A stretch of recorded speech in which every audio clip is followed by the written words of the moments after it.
ನಮಸ್ಕಾರ. ಇದು ನನ್ನ ಮೊದಲನೇ video. Welcome to my YouTube channel. ಇವತ್ತು ನಾವು ಹೋಗ್ತಾ ಇದ್ದೀವಿ ಹೊಸ ಮಾರಿಗುಡಿ ದೇವಸ್ಥಾನಕ್ಕೆ. ನಾವು ಹೋಗುವಾಗ ಸ್ವಲ್ಪ ಲೇಟ್ ಆಗಿತ್ತು, ಹಾಗಾಗಿ ಫುಲ್ ಲೈಟಿಂಗ್ಸ್ ಎಲ್ಲ ಹಾಕಿದ್ರು. ಬನ್ನಿ ನೋಡೋಣ ಹೊಸ ಮಾರಿಗುಡಿ ದೇವಸ್ಥಾನ ಹೇಗೆ ಇದೆ ಅಂತ.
ನಾವು ಪಾರ್ಕಿಂಗಲ್ಲಿ ಕಾರ್ ಪಾರ್ಕ್ ಮಾಡಿ ಅಲ್ಲಿಂದ ನಡ್ಕೊಂಡು ದೇವಸ್ಥಾನದ ಕಡೆ ಹೋಗ್ತಾ ಇದ್ದೀವಿ.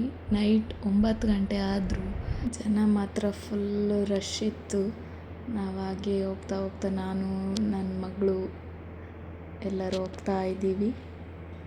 ಬನ್ನಿ ಹಾಗೆ ನೋಡ್ಕೊಂಡು ಹೋಗುವ. ಫುಲ್ ಲೈಟಿಂಗ್ಸ್ ಎಲ್ಲ ನೋಡಿ ನನ್ನ ಮಗಳು ಕಳೆದೇ ಹೋಗಿದ್ಲು. ಮನೆಗೆ ಬರೋವರೆಗೂ ಫುಲ್ ಸೈಲೆಂಟು. ಸುತ್ತ ಲೈಟಿಂಗ್ಸ್ ನೋಡೋದು, ಜನರನ್ನು ನೋಡೋದು, ಅವ್ರ ಹತ್ರ ನಗಾಡೋದು, ಅವಳ ಖುಷಿಗೆ. ಅಲ್ಲಿ ಕಾಣಿಸ್ತಾ ಇದೆಯಲ್ಲ, ಅದೇ ದೇವಸ್ಥಾನದ ಎಂಟ್ರೆನ್ಸ್.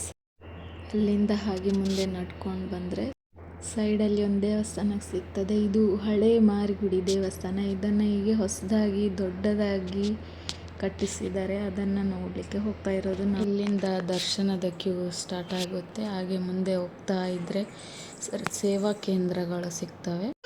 ಇಲ್ಲಿ ಬೋರ್ಡ್ ಕಾಣಿಸ್ತಿದೆಯಲ್ಲ, ಇದೇ ಸೇವಾ ಕೇಂದ್ರಗಳು. ಒಂದೊಂದು ಬ್ಲಾಕಿಗೆ ಒಂದೊಂದು ದೇವಿಯ ಹೆಸರುಗಳನ್ನು ಇಟ್ಟಿದ್ದಾರೆ. ಇದರಲ್ಲಿ ಸೇವಾ ಕೇಂದ್ರಗಳು 500 ರೂಪಾಯಿ, 100 ರೂಪಾಯಿ, 1000 ರೂಪಾಯಿಯಿಂದನೂ ಸ್ಟಾರ್ಟ್ ಆಗುತ್ತೆ. ಹಾಗೆ ಮುಂದೆ ಬಂದರೆ ಇದು ದೇವಸ್ಥಾನದ ಮುಖ್ಯ ದ್ವಾರ. ಇಲ್ಲಿನ ಕ್ಯೂ ನೋಡ್ತಾ ಇದ್ದರೆ ನನಗೆ ಒಂದು ಸೆಕೆಂಡ್ ತಿರುಪತಿನೇ ನೆನಪಾಯಿತು. ಸೈಡಲ್ಲಿ ಫಂಕ್ಷನ್ ಎಲ್ಲ ನಡೀತಾ ಇತ್ತು. ಹಿಂದ್ಗಡೆ ಪ್ರಸಾದ ಸೇವೆ ಸಹ ಇತ್ತು. ಇದು ದೇವಸ್ಥಾನದ ಮುಖ್ಯ ದ್ವಾರ. ಹಾಗೆ ಒಳಗಡೆ ಬಂದರೆ ಒಳಗಡೆ ಫುಲ್ಲೆಲ್ಲ ಡೆಕೋರೇಷನ್ ಎಲ್ಲ ಲೈಟಿಂಗ್ಸ್ ಎಲ್ಲ ಮಾಡಿ ತುಂಬ ಚೆಂದ ಕಾಣ್ತಾ ಇತ್ತು. ದೇವಸ್ಥಾನದೊಳಗಡೆ ವಿಡಿಯೋ ಫೋಟೋ ಎಲ್ಲ ಅಲೋ ಇರಲಿಲ್ಲ, ಹಾಗಾಗಿ ವಿಡಿಯೋ ಎಲ್ಲ ಮಾಡಲಿಕ್ಕೆ ಆಗಲಿಲ್ಲ. ಲಾಸ್ಟಲ್ಲಿ ದೇವಿದು ಫೋಟೋ ಆ್ಯಡ್ ಮಾಡಿದ್ದೀನಿ ನೋಡಿ.